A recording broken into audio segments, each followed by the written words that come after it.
On this episode of the Layover Live, Ben Holman stops by to talk about what's coming up with paid media.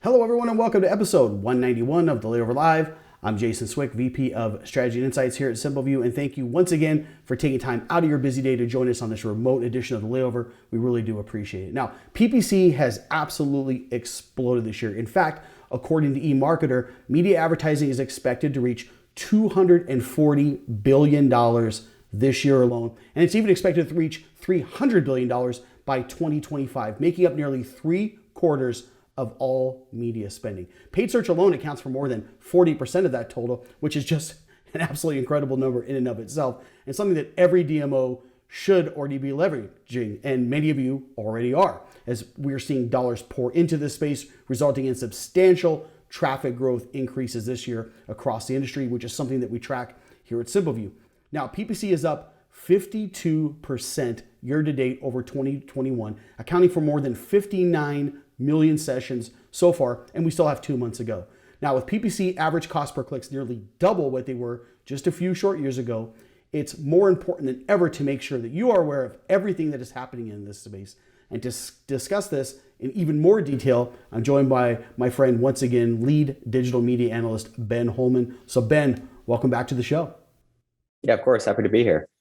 So Ben, I want to break this paid media discussion into like 3 different key areas to focus on. So I want to focus on paid search, paid social, and also app campaigns, which is something that we don't really talk about a lot, but I think it's something that we should talk about. So let's start with search then. What's coming up that DMO should be really excited about?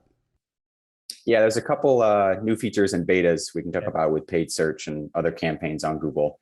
One is a new feature that rolled out over the summer called image extensions, and that's specific to search campaigns. It's, as the name suggests, you can just add a visual aspect to what would otherwise be text ads on the SERP. And the really nifty thing with these is they're really easy to upload. You can just source images on your own website, upload that, assign it to campaigns, and it helps the ads stand out more to other search ads that might be showing up alongside yours, and can improve click-through rate is kind of the main benefit we've seen with a number of our clients that have tried it out. So you're kind of getting more bang for your buck, even if you don't have extra budget for search campaigns. Image extensions can help get more clicks and more traffic to your website. And there's actually another one. This, I think, is still in beta. Google's starting to tweak what the ads will look like on search results themselves. They're adding in ad logos, making that a lot more prominent, and adding the business name kind of at the top of the text ad. From what we can tell, it seems like this is only available to organizers or advertisers who have done identity verification, which is basically just proving to Google you are who you say you are. But this can be another way to just help your ad stand out more compared to organic listings, and also give users a better idea of like what destination they're going to be visiting when they click on the ad and hit the landing page, just so there's no disconnect between what they're searching for, what they see in the ad, and what they see on the landing page.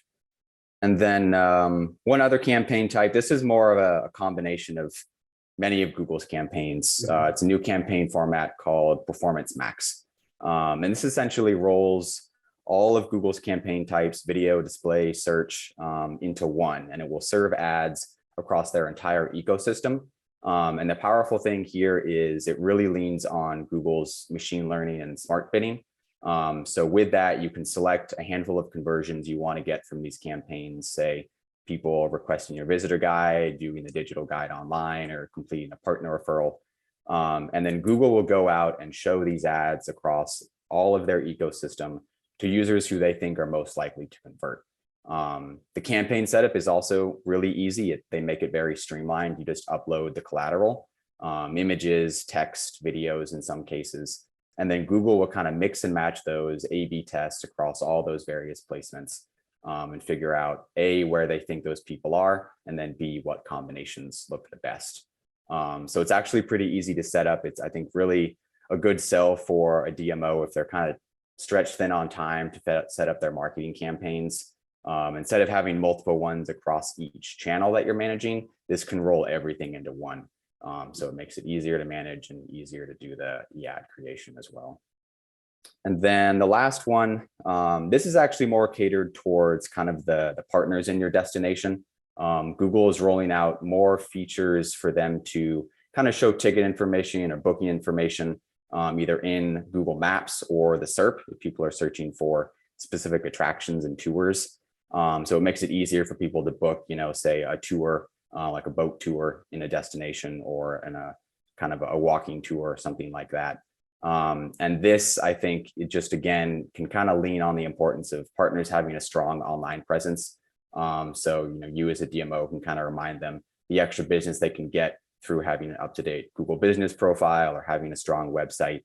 And also just falling back on that general strong relationship building that DMOs were doing at the beginning of the pandemic, when it really became about how can we support our local partners and businesses.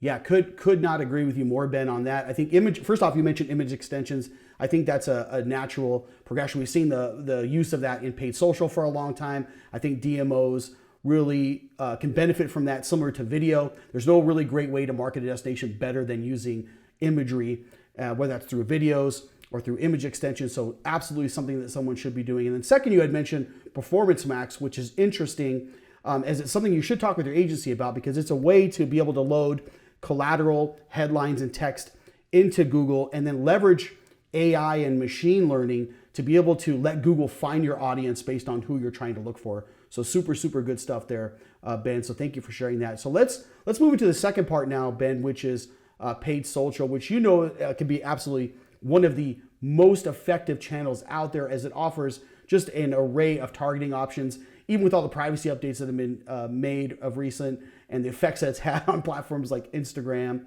and social media across even Instagram and even LinkedIn, which we're going to get into in a second here.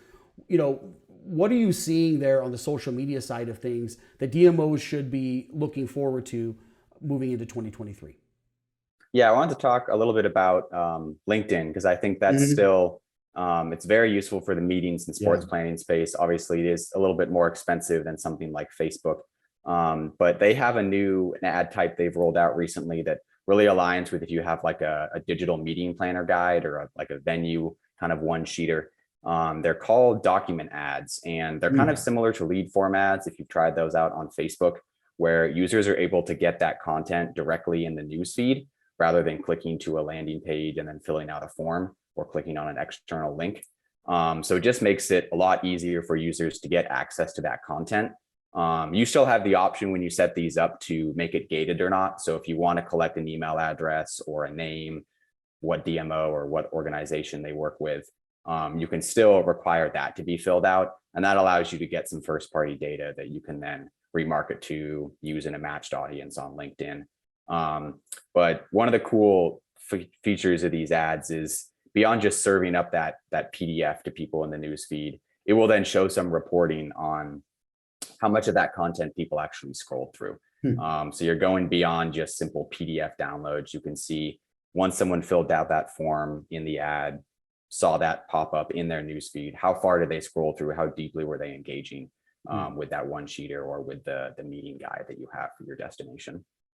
And another one, more just kind of high level recommendations for targeting on LinkedIn, because there are a plethora of options there. It can be kind of overwhelming when you log in and drill down through all the options you have.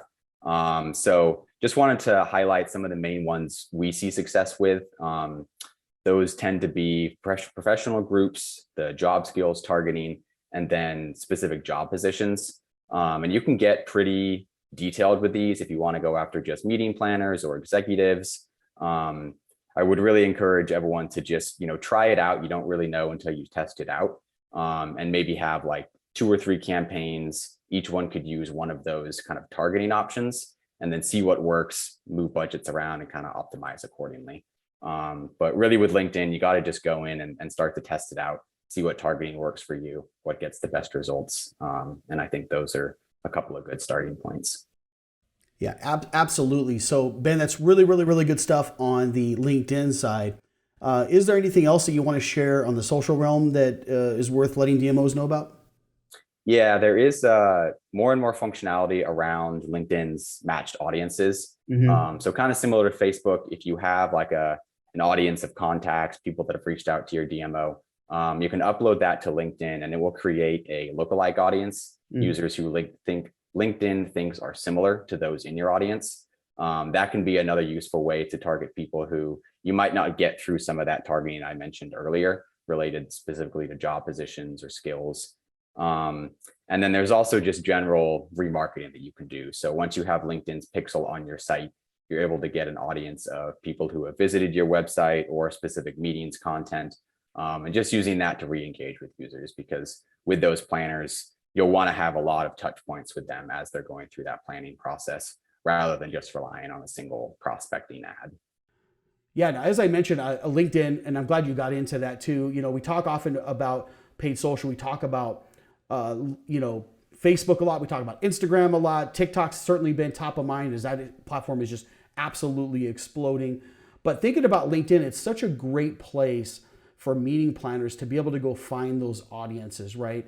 Whether you're subscribing to a place where meeting planners hang out, a group that meeting planners hang out, or even leveraging some first party data for lookalike audiences or whatnot. LinkedIn ads are absolutely a place that we should be looking to moving forward. They can be a little expensive, so it's something that you're going to want to be mindful of as you're going into it, keeping an eye on things very closely as you're looking into that. But absolutely a space that I think DMO should be spending more money in, especially if you're working on that meetings marketing side. Now, lastly, Ben, let's look into apps. And with more than 2 million apps in the Apple App Store alone, it's something that we don't talk about all that much, but something we should absolutely talk about, since we are dealing with a transient audience. We're dealing with an audience that typically is going to come in, download your app, use it while in market, hopefully, and then get out there. But we have to be able to market that. And it's something we don't think about when we're building apps or we're launching apps. So what's out there that DMOs can take advantage of in this space, Ben? Yeah, there's a couple. Both Okay. Google and Apple have some options there. And we can start with Google because it's actually somewhat similar to the Performance Max campaign format I mentioned earlier. They're called universal app campaigns. They're just specific on app downloads rather than conversions you'd set on your website. But similar to Performance Max, you upload various pieces of collateral, text, image, videos, logos, that sort of thing. And then again, Google will do the heavy lifting of the ad creation for you and serve those ads, directing people to the app page, usually on Google Play, to boost downloads. So their goal there is to find people who they think are likely to download the app. And again, it's relying on Google's machine learning. As it gets more conversions, it's figuring out what placements work best, what pieces of collateral are working best, and it all responds to that in real time, really quickly, which is pretty powerful. Same as before, it's very streamlined for creating that campaign, like with Performance Max. So it's kind of a time saver, a quick and easy way to get your app in front of a large audience. You built it, you want people to see it and download it, and this is an effective way from Google's side to kind of blast it out there to people who are actually likely to download the app. And then on the Apple side of things, they have something called Apple Search Ads. So this is more specifically, if people are within the App Store, you'll have ads that will show up at the top of the search results there when people are searching through app listings. Specific to their ecosystem, in our experience, it does take a little bit more legwork, and the reporting on their interface wasn't always super intuitive, but they are making a lot of updates there, and it's Apple, so they're going to be focusing pretty heavily on that and putting a lot of resources there. So that's another one. If you don't want to focus on Android as much with Google Play, you can also have Apple Search Ads for the iOS users. And then lastly, I did want to mention just simple optimizations for app listings pages, even on both of those stores, Google Play and the App Store. Even if you don't have dollars to put towards a campaign, trying out different combinations of text on the app listings, a different image that you have for the app logo, just see how that improves click-through rates to your listing and downloads of the app. That's kind of an easy, free way to try and boost downloads as well. Yeah, I love the mention of universal app campaigns, also Apple Search Ads. That's a good 1-2 punch to be able to get the most out of your apps and your investment in the app space.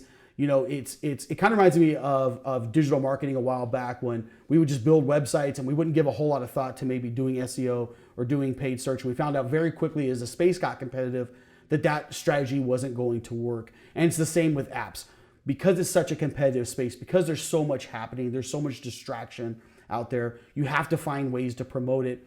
And so using universal app campaigns, Apple search ads, but then thinking about optimizing your app store experience with app SEO all the way through to the landing page experience is certainly something, Ben, to keep an eye on. So I want to thank you for sharing that. I want to get into now this last question, and something I've kind of liked to ask throughout, depending on who we have on. I think it gives good insights. But what are you most excited coming down the pipeline in 2023 that you want to share with DMOs? Yeah, I think it's a topic that is probably a very common one these days, and that's GA4. Yep. As we know, it's going to be the standard starting in July of next year. And although we have it set up on virtually all of our client websites and we've started training on how to use the platform, we're still just very curious to see what features are rolled out over the next 6 to 8 months. It seems like Google is adding features pretty regularly to their features blog. They'll post every week or so about something new they rolled into the platform.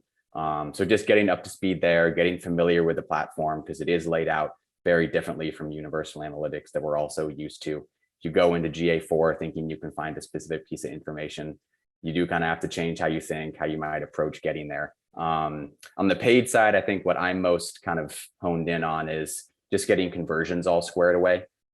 We have most of our conversions replicated at this point in GA4, but there are some limitations, it seems, for like micro conversions for certain engagement actions. So say we use a conversion for if someone views over 3 pages per session for smart bidding in Google. It seems like some of those engagement conversions are more limited in GA4. So seeing how we can replicate those to some extent and still be able to pull those into ads for smart bidding starting in summer next year. So TBD, it could be that a lot of these changes will roll out over the next 6 months and Google will have it all buttoned up. But with Google, you don't always know what's coming next.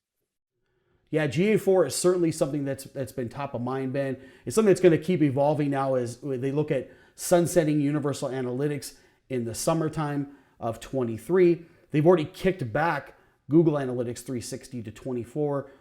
We'll have to wait and see what's going to happen on the universal analytics space as it relates to most DMOs analytics, but it doesn't mean wait till last minute to prepare. You got to be preparing for that now. Downloading our state of search report that has just been completed by Paul McLeod and team is a good place to start with that. We're certainly going to have more webinars and things coming this way. So thank you so much, Ben, for coming on and sharing that today. Yeah, of course. It was my pleasure. And thank you for tuning in each and every week. If you're not subscribed, please do so now. We're also available on podcasts through iTunes and Spotify. So thanks for tuning in, everyone. We'll see you next time on this remote edition. Have a great day.